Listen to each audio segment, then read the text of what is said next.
안녕하세요, 범쌤입니다. 자, 요새 갑자기 논쟁이 되고 있는 게 있는데요. 집에 이렇게 저처럼 텀블러, 냄비 등 스테인리스로 된 용기들 하나씩 다들 있을 거예요. 근데 스테인리스 제품을 처음 구입하고 나서 바로 휴지로 닦아보면 이렇게 검은 물질이 닦여 나오는데, 이 물질이 바로 연마제 탄화규소라고 알려져 있어요. 근데 이 탄화규소는 스테인리스 제품을 만들 때 제품을 고르게 하기 위해서 또는 반짝반짝 광택을 내기 위해서 사용하는 연마제인데, 하지만 문제는 이 탄화규소는 미세한 분말 형태로 깊숙이 박혀있기 때문에 물과 세제로도 쉽게 닦여지지 않습니다. 게다가 여전히 모르고 있는 분들도 많아요. 뭐 따로 세척하는 방법 있으세요? 그냥 물로 그냥 어떤 때는 트리오다 할 때도 있고, 세제, 주방 세제. 네. 안 그러면 그냥 물로 그냥 한번 그냥 쓱 씻을 때도 있고.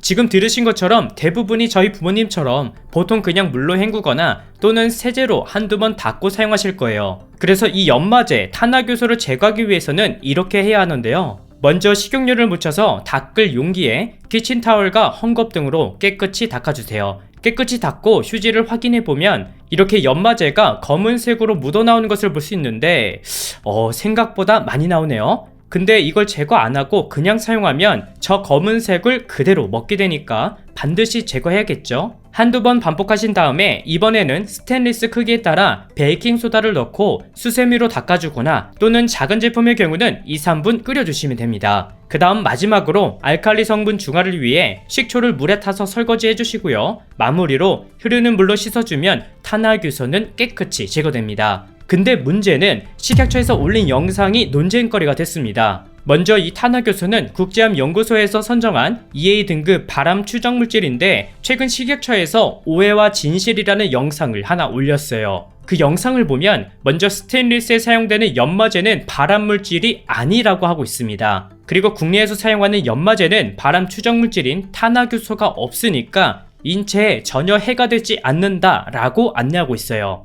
그래서 영상을 본 분들이 요새 나오는 스테인리스는 발암물질이 없구나, 그냥 써도 되는구나 라고 생각할 수 있는데요. 근데 아닙니다. 일단 국내에서 사용하는 연마제를 이용해서 공장했다는 건 제품에 나와 있지도 않고요. 그리고 우리나라에서 만든 스테인리스 제품을 찾기 굉장히 힘듭니다. 다이소만 가도 대부분 중국산이 많아요. 근데 공공기관이라면 좀 자세하게 설명을 해줬으면 좋았겠지만, 유해하지 않다는 말에 오해해서 중국산을 포함한 수입산 스테인리스 제품까지 안전하다고 생각할 수 있습니다. 게다가 수입산 제품은 거의 탄화교소를 이용해서 공정을 하거든요. 국제암연구소에서 선정한 EA 등급 탄화교소는 사실 발암 추정 물질이라고, 동물 실험 근거 자료는 있지만 인체를 대상으로 실험한 자료는 제한적이라고 나와 있어요. 근데 발암물질 1군을 보면 술과 담배, 그리고 소금에 절인 생선, 소시지와 햄 등이 포함되어 있습니다. 그래서 오히려 스트레스 받으면서 식용유로 닦고 뭘 할 필요가 없다, 소시지 먹는 게 더 위험하다 라고 말하는 분들도 계시고요.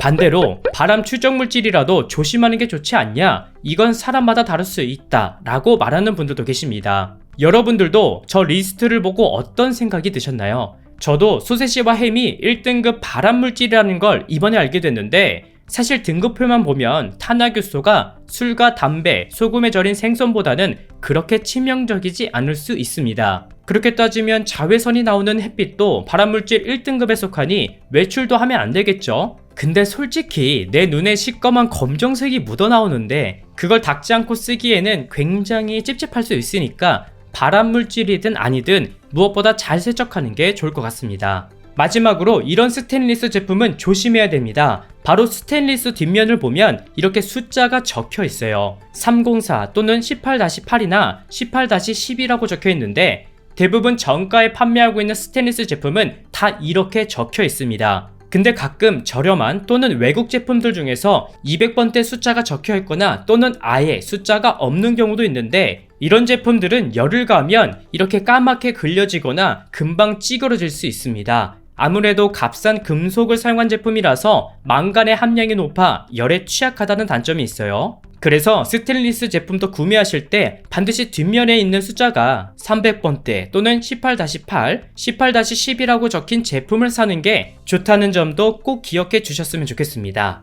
스테인리스는 모든 가정에 한 개 이상은 반드시 있을 정도로 내구성도 좋고 열로 가열해도 중금속이나 유해 물질이 생기지 않아서 많은 분들이 선호하는 제품인데요. 그러다 보니 여러 말들이 많은데 사실 조금 과장되어 퍼져 있는 말들도 많습니다. 발암 물질이냐 아니냐를 떠나서 이렇게 검은 물질이 나온다는 것 자체에 소비자들이 부담되는 건 사실이에요. 따라서 오늘 영상 참고하셔서 몇 시간 동안 힘들게 닦지 마시고 적당히 한두 번 세척하고 사용하는 게 제일 마음 편하니까 알고 계시면 좋겠습니다. 오늘은 여기까지 준비했고요. 저는 다음 영상에서 다시 인사드리겠습니다. 시청해주셔서 감사합니다.